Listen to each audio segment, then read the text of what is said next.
long, couldn't get a shot off. Hughes, Boldy, throws it to Grew. Grew scores. Tough break for the Wild there. 3-0 Maple Leafs.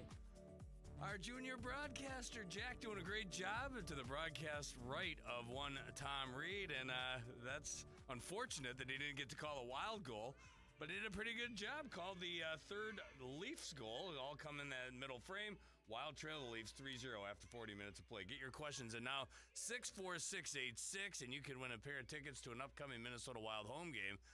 Tom Reed, Jack did a great job. The Wild, not so much. Yeah, you're absolutely right. Jack did a really good job for his first time, called a goal, and unfortunately it was for the Leafs, not for the Minnesota Wild. But Minnesota's got to find a way to step up here, Kevin. I mean, disappointed. Obviously, the fans are disappointed because of the fact that their team is trailing by 3 goals, 3 quick goals also. And you start to think, what is going on here? And Minnesota, the last 2 games they were not ready. This one they were ready in that first period. They just couldn't find the back of the net.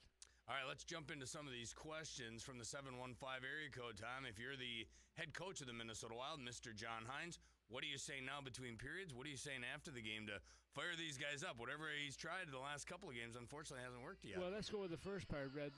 What's he say between periods? I don't think he's going to say very much, to be honest with you. I think he's going to come in. He might have a comment or two, but I think he'll get out of the room and let the players fend for themselves and take care of themselves also as to what they want to say. But they've got to find a way to get a little more offense going.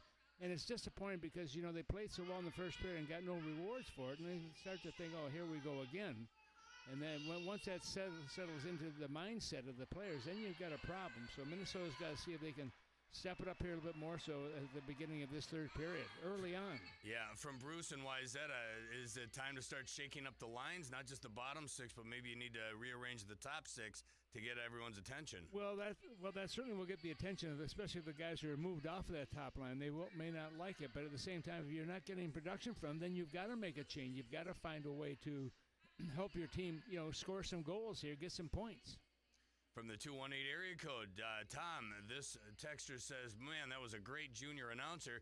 Tom, when you were a young lad, about 13 years of age, could you ever have pictured yourself doing radio for such a long and extended time as you have? No, I have not. I've been very fortunate. Thank you to Walter Bush and the Minnesota North Stars for allowing me to have that opportunity. I've been around this a long time, and I still enjoy the games. It's the downtime I don't like so much, but the games itself, once you get into it, you get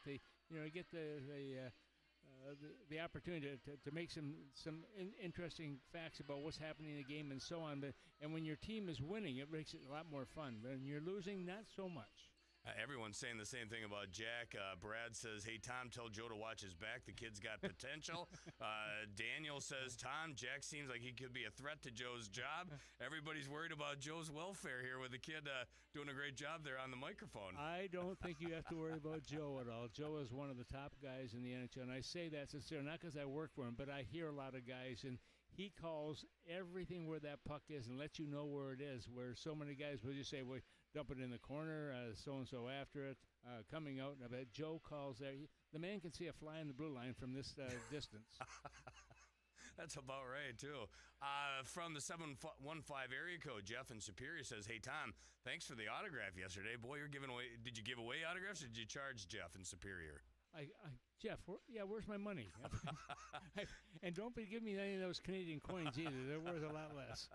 He also says, how long does it take a guy like Petrie to get comfortable? A guy who's played over 1,000 games in the National Hockey League. How long do you think it takes him to acclimate to his new surroundings? Oh, it'll take a while. Not very long, though. I mean, he's an old pro. He's been around for a long time. There's no question. When you have as many years in the league as he has, which is, 16th year now in the NHL, he'll take a little bit, but he'll understand when you make trades, when you go to different teams, there's different systems they like to use and step into it, but it doesn't take long for the player to adjust. Daniel in Wisconsin knows that Tony DaCosta has been honored for 2,500 games as an equipment manager in the National Hockey League. 2,500. We were yesterday saluting Jared Spurgeon for 1,000 games. That seems like a lot. 2,500? I know it. Tony DaCosta must be in his 80s. And I can't tell you, his staff, they work so well together down there, too. And you have to have it. That team is just as important off the ice as it is on the ice. When you got Tony up there, and you got Matt Benz and Matt Harder, and you got Abe Edson, you got Brian Grosky, Travis Green. They all work together. Trace Sorry, and you got John Worley. I mean, you got a cast of characters that have to deal with the players all the time. They have to be here early in the morning before the players get here to make sure everything's all set. And when you go to another city, you have to get from the aircraft to the dress room, get everything hung up, get it ready, and there's another couple of hours. So they thrive on very little sleep at times during the course of the year, but they all work hard and they do a great job. And I will tell you, that room is immaculate and it's well taken care of. I don't know how they do it. I'll be perfectly honest. The attention to detail is the thing that gets me, but they also work their butts off. But they've got a team. They've got their team within the team, and I think that's why they get it done. And the head of that snake is Tony DeCosta, and again, he's been doing it for a long, long time. Yep. From the 763 area code, Tom, great to hear you on the radio. Since I listen to most games on the radio and the free iHeartRadio app, he doesn't know what a toe drag is.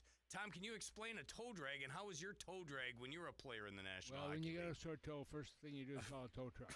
Anyway, a toe drag, obviously when you got the puck on your stick and you try and pull it back a little bit, and you actually take the toe of the blade itself and tap it, and you kind of pull it in behind you, and you get ready. I remember Lou Nanne doing that in Pittsburgh one time, and he did a toe drag. Unfortunately, when you do that, it kind of propels your chin out a little bit further, and there's a play by Dennis Outshire who took that liberty to hit Louis, hit him right on the button, right, and down Louis went. He was out for a few seconds anyway on the ice, and so you have to be careful when you do it that you're not putting yourself in a vulnerable position to take a hard hit. So I think it's just more of a drag him from behind, and they're trying to bring that puck where you can get into a good shooting position.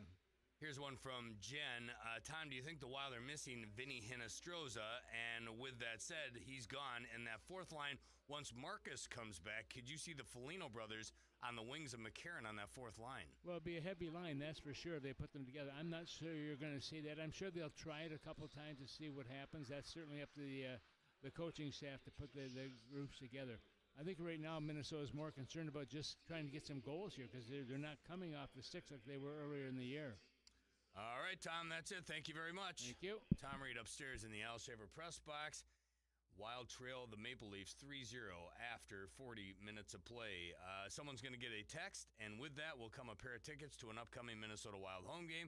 If you get it, congratulations. If not, well, you can get your own tickets at wild.com/tickets. We'll break, and then we'll recap the first 40 minutes. Not good for the Wild. They fall down 3-0 to the Toronto Maple Leafs, but a big third period coming your way from St. Paul. We'll give you a full recap of the first two periods now.